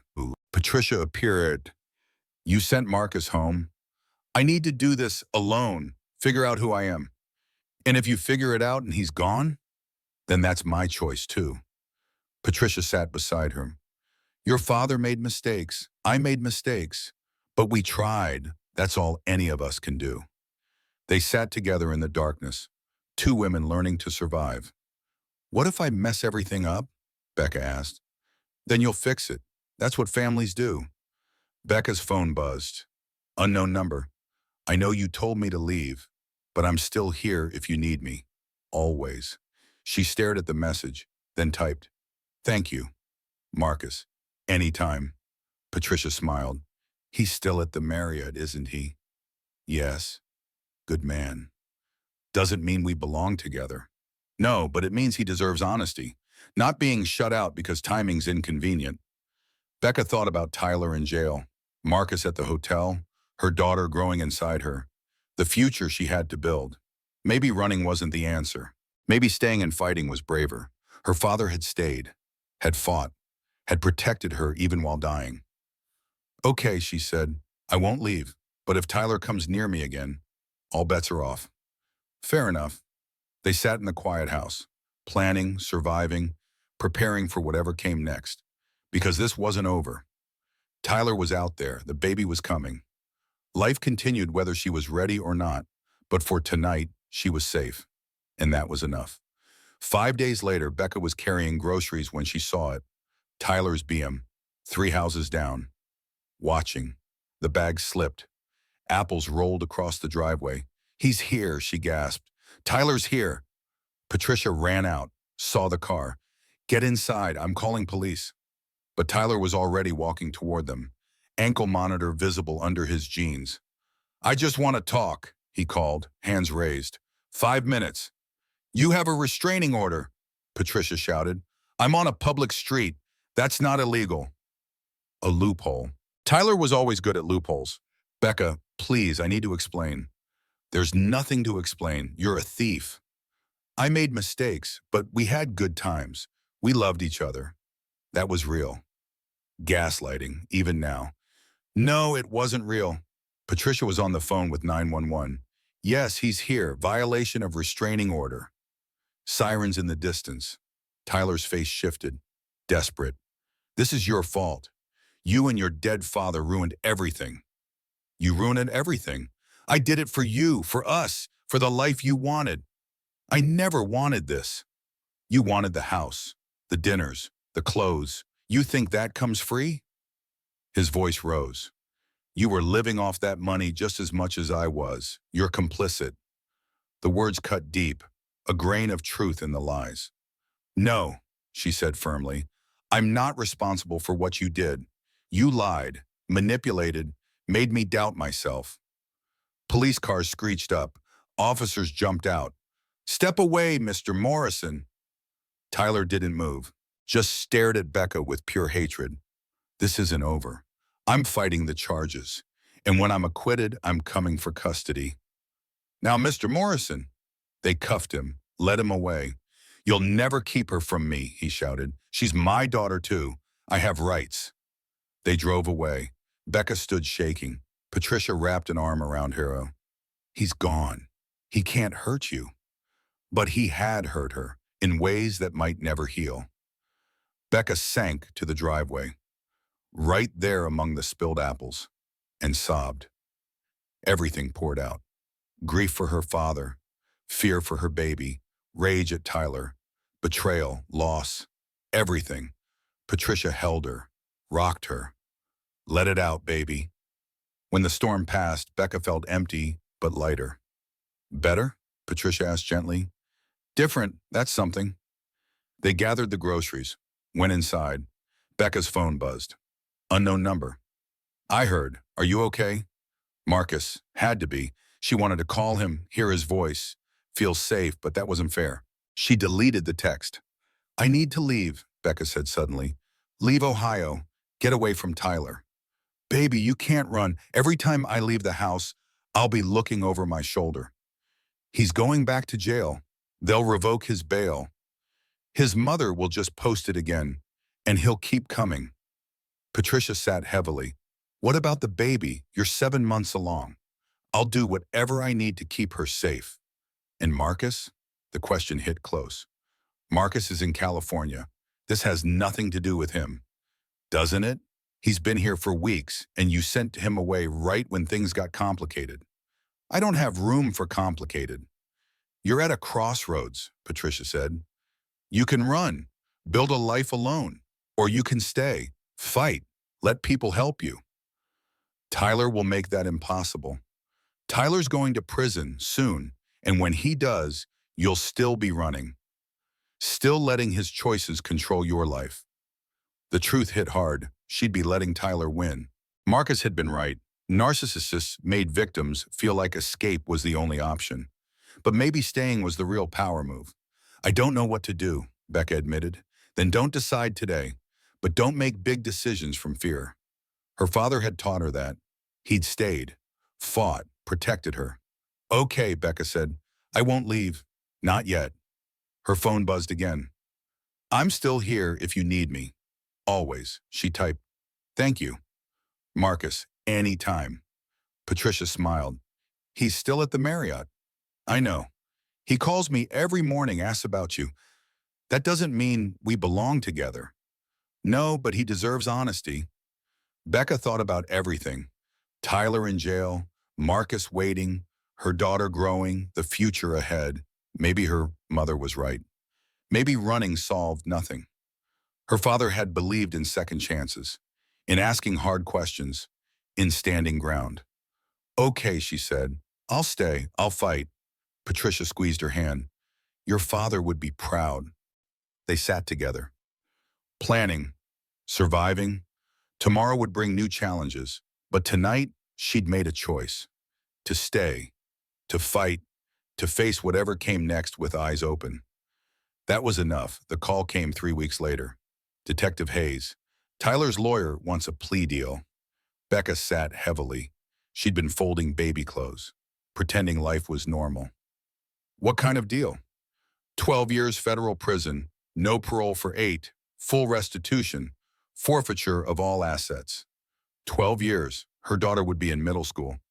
Do I have to agree? No, but the victims want to avoid trial. This way they get their money faster. Tyler goes away for a long time. Justice? What a strange concept. What do I do? Nothing. The hearing's Tuesday. He'll plead guilty. Then he goes to prison. Really goes. No more bail. Relief crashed over her. Really goes. No more looking over her shoulder. Thank you for calling. After hanging up, Becca sat processing. Tuesday, 5 days. Tyler would admit everything. Would go to prison. It was over. Almost over. She picked up her phone, called Marcus. Tyler's taking a plea deal, 12 years. Hearing's Tuesday. Silence, then. How are you feeling? I don't know. Relieved, scared, all of it. All valid feelings. Will you come to the hearing? I know I told you to leave, but I'd like you there. Of course, whatever you need. They talked briefly, made plans. I'm sorry, Becca said, for shutting you out. You needed space. I understand. Still, you dropped everything, and I pushed you away. You trusted me enough to call. That's enough. Damn pregnancy hormones made her cry at everything. My mom likes you, she said, changing subject. Patricia's a good woman. Dad liked you too, even after we broke up. Was I happy in California? Becca thought about it.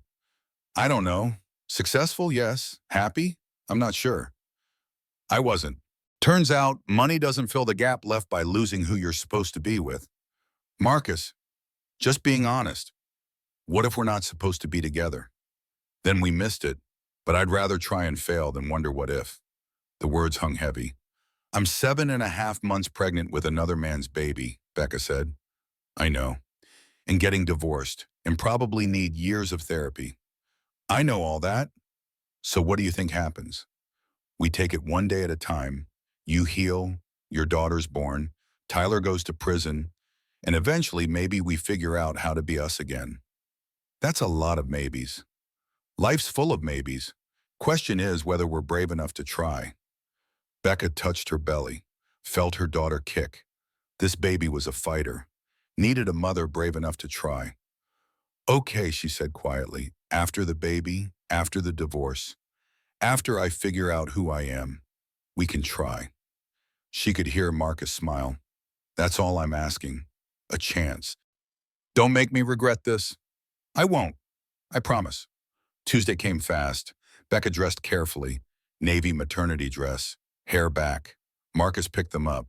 Patricia in back. Grace met them at the courthouse. They sat in the gallery with Tyler's 23 victims, elderly people whose lives he'd damaged. Tyler was brought in wearing orange. No more suits, just prison clothes and consequences. Their eyes met across the courtroom. She felt nothing, just empty recognition. The judge entered. The hearing began. Tyler's lawyer spoke. The prosecutor spoke. Tyler answered flatly, admitting guilt, playing remorseful. But Becca knew it was an act. Do you understand the terms? The judge asked. Yes, Your Honor. Do you accept? Yes, Your Honor. Then I accept your guilty plea. 12 years federal prison, no parole for 8, full restitution, forfeiture of all assets. Yes, Your Honor. Just like that, it was over. Tyler was led away, back to jail, this time for real. This time for years. Becca felt the last chain snap. She was free. How are you doing? Marcus asked. I'm okay, actually okay, for the first time in months. They left the courthouse into bright October sunshine. The world kept spinning. What now? Grace asked. Now I have a baby, Becca said, touching her belly. In 6 weeks, and then I figure out what life I want to build. You're going to be amazing, Grace said. They went to lunch, the 4 of them, celebrating, mourning, acknowledging endings and beginnings. Marcus was leaving the next day, back to California, but he'd be back for the birth, for whatever came next. And for the first time in forever, Becca believed in next, believed in maybes, believed broken things could be rebuilt stronger. Her father had believed that, had died believing it. She wasn't going to waste that chance. She was Rebecca Sullivan, Robert Sullivan's daughter, survivor, fighter, and she was going to thrive. For herself, for her daughter, for the future waiting beyond the horizon, one day at a time, one choice at a time, one breath at a time. Starting now, contractions started at 3 a.m., 2 weeks early. This baby was in a hurry. Mom, Becca called. I think this is it. Patricia appeared instantly. How far apart? Just started, but they feel different, stronger. Let's time them. Get dressed. Another contraction hit. Stronger, real. Should I call Marcus? Becca asked between contractions. Do you want him here? Yes, I think so. She dialed. He answered immediately. Becca, what's wrong? Nothing's wrong. I'm in labor. I'm getting dressed. Next flight out. What hospital? St. Mary's, but Marcus, I'm coming, I promised. The certainty made her chest ache. Okay, thank you. They drove through dark streets, past the post office, past the church, past everything familiar. She was about to become someone new, a mother, terrifying and exhilarating. At the hospital, everything blurred. Wheelchair, elevator, labor ward, gown, IV, monitors. Epidural? The nurse asked. Yes, all the drugs. Dr. Martinez checked her. 7 centimeters already. This baby's fast. How fast? Couple hours, maybe. The epidural helped, made contractions manageable. Patricia held her hand. You're doing great. Your father would be so proud. I wish he was here. He is, in spirit. Her phone buzzed. Marcus, on a plane, landing around 8 a.m. You're amazing. 8 a.m. Would he make it? Grace arrived at 7 with flowers and nervous energy. Oh my God, you're having a baby. That's how it works, Becca said through clenched teeth. 8 a.m. came. Dr. Martinez checked again. 10 centimeters. Time to push. Wait, Marcus isn't... Baby won't wait, honey. She's ready now. Patricia took one hand, Grace the other. The nurse counted. Becca pushed. Pain cut through the epidural. Overwhelming, like being split apart. Again, shuddered. Martinez said. One more push. Becca pushed. Felt something shift, release. Then, a sound, high and angry and beautiful. Her daughter, crying, alive, real. It's a girl, Dr. Martinez said. They laid her on Becca's chest, skin to skin, impossibly small, eyes squeezed shut, fists waving. Hi, Becca whispered. Hi, baby girl, I'm your mom. Her daughter, Roberta, named after her grandfather. She has his eyes, Patricia said through tears. Robert's eyes. Roberta opened them briefly. Dark blue, Sullivan family eyes. Dad's eyes, Becca agreed. The nurses took measurements. 7 pounds, 4 ounces, 19 inches. Perfect. Her phone rang. Marcus. I just landed. Is she? She's here, Roberta. She's perfect. I'm so sorry I missed it. It's okay. Come when you get here. 15 minutes later, Marcus burst in. Travel clothes, hair messed, out of breath. He stopped, staring at Becca holding her newborn. Oh, he said, just that. Want to meet her?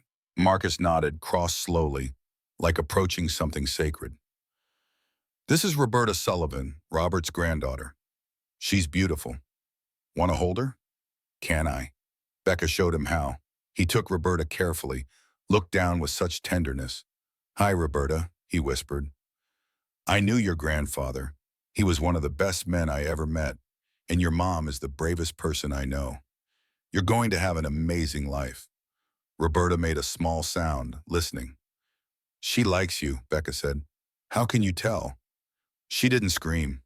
They laughed, quiet hospital laughter. Relief and joy and exhaustion. Grace took photos. Patricia cried happy tears. Marcus held Roberta like glass. Thank you for coming, Becca said. Wouldn't have missed it. She's not your responsibility. No, but you are. If you'll let me. The words hung heavy with possibility. Ask me in 6 months, Becca said, when I figured out how to be a single mom. 6 months. I can wait. And if I'm still a mess, then I'll wait longer. Roberta cried, hungry. Marcus handed her back, stepped away, gave space. I should let you rest, he said. Stay, just a little longer. So he did. They sat while the sun rose, while the world kept spinning, while everything changed in that one room. Becca looked at her daughter, this tiny person who'd been part of her. Now separate, independent. You're going to be okay, she whispered to Roberta. No matter what, you're going to be loved. Roberta just made small, newborn noises, but Becca felt the promise settle deep. She was a mother now, a protector, someone who'd survived and was still standing. Her father would have been proud, and maybe somehow he knew. 1 year later, Roberta Sullivan turned one on a perfect October Saturday. Clear sky, crisp air, leaves turning gold. Patricia's backyard was full of people, 23 elderly faces, Tyler's former victims, now Roberta's honorary grandparents, united by trauma, rebuilt into family. Marcus had funded complete restitution. Anonymous, he'd said, but everyone knew. Mrs. Henderson brought potato salad. Mr. Peterson brought tools for the swing set. Grace set up the elephant cake. Roberta loved elephants. Marcus pushed Roberta in the swing beneath the tree Robert had planted. Higher, Roberta shrieked. Her new favorite word. She didn't say Dada, would never say Dada. Tyler was a name she'd learned, but not his father. Becca watched from the porch, divorced 4 months now. Rebecca Sullivan, completely. Tyler had sent one letter from prison, asking to meet his daughter, asking for forgiveness. Becca had sent it back unopened. No was her answer. You okay? Patricia asked, appearing with lemonade. I'm good, really good. Marcus is wonderful with her. I know. When are you going to stop making him wait? Mom, I'm just saying, the man built a swing set, flew here every weekend. He's earned more than taking it slow. And we are taking it slow. For a year? That's glacial. Becca smiled. I'm scared. What if it doesn't work? What if it does? What if you get your second chance? Nothing's perfect. No, but some things are worth trying. Marcus appeared with Roberta, her face sticky with frosting. Happy. Someone wants her mama. Roberta reached out. Mama, mama. Becca took her daughter, kissed her frosting-covered face, felt her heart expand impossibly. This was worth everything. Marcus stood close, not touching, but his eyes said everything. I love you. I'm waiting. I'm here. Walk with me? Becca asked. They left Patricia with Roberta, walked to the tree, the swing. 1 year ago, I was terrified, Becca said. My husband was a criminal. My father was dead. My life was pieces. And now? Now I have a daughter who lights up rooms, a mother rediscovering art, friends who became family. And you've always had me. I know, that's scary. You've been so patient, so perfect. What if I disappoint you? Becca, look at me. She did, looked into those steady brown eyes. You could never disappoint me. You're the strongest person I know. You survived narcissistic abuse, brought down a criminal, raised a beautiful daughter. You did that. Not alone, you helped. I was support. You were the hero. Hero, she'd never thought that. Your father would be proud, Marcus said, of how you handled everything. Dad would be proud of you too, for keeping your promise. It wasn't duty, it was privilege. The words landed heavy. 6 months ago, I said, ask again in 6 months, Becca said. I remember. It's been a year. I was giving you time. What if I said I don't need more time? What if I said I'm ready? Marcus went still. Ready for what?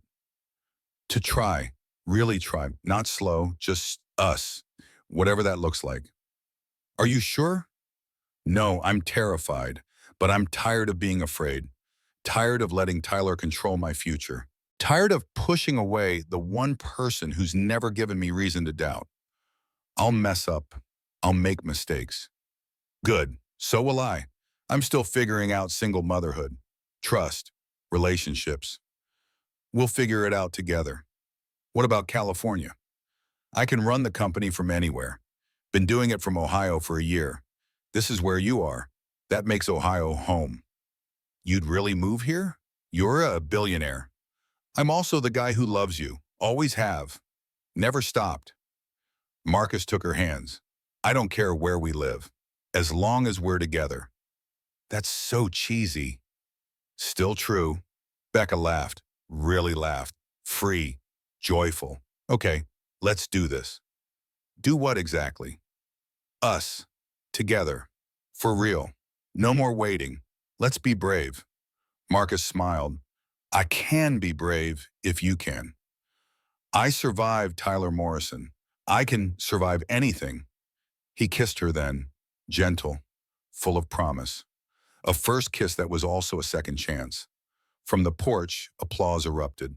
Patricia had gathered everyone. 23 honorary grandparents cheering. Roberta squealed from Nana's arms, clapping tiny hands. This was what her father wanted, what he died protecting. This moment, this happiness. Marcus took her hand. They walked back together to family and friends and a daughter who needed her mama. What happens now? Becca asked. Now we live, we love, we mess up, we try again. Sounds hard. Probably, worth it though. They reached the porch. Patricia handed Roberta back. Present time, Grace announced. Everyone gathered. Gifts, stuffed animals, books, tiny clothes. Marcus's gift was last. A small box. Inside was a key. What's this? House key, 2 doors down.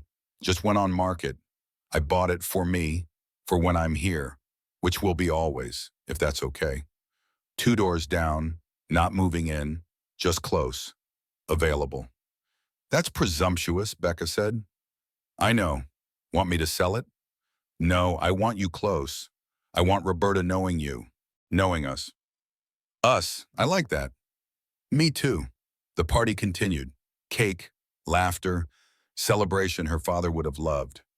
As sunset came, Becca stood holding her sleeping daughter, Marcus beside her. I've been thinking, she said quietly. About? Going back to school, teaching maybe, writing, something mine. Great idea. I'll need help, with Roberta, with everything. I'm here, whatever you need. This won't be easy, dating but independent, building a life while being a mom. Life usually isn't. Doesn't mean it's not worth doing. Roberta stirred, made small sleeping sounds, perfect and innocent. Thank you, Dad, Becca whispered to the sky. Marcus heard, understood, put his arm around her. They stood watching stars appear. 3 people, 4 counting Robert's spirit. Starting over felt impossible, Becca said, but staying would have killed me. Dad knew. He made sure I wouldn't be alone. You'll never be alone, Marcus promised. That's a long commitment. Good thing I plan on breathing for a while. Becca looked at him, really looked. I love you, she said. First time in 7 years. I love you, Marcus Hartwell.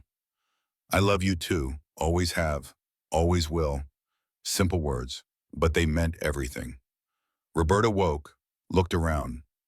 Mama, she said clearly. That's right, baby. Mama's here. Mark's here too. Home. Yes, sweet girl. We're home, Joy. And they were.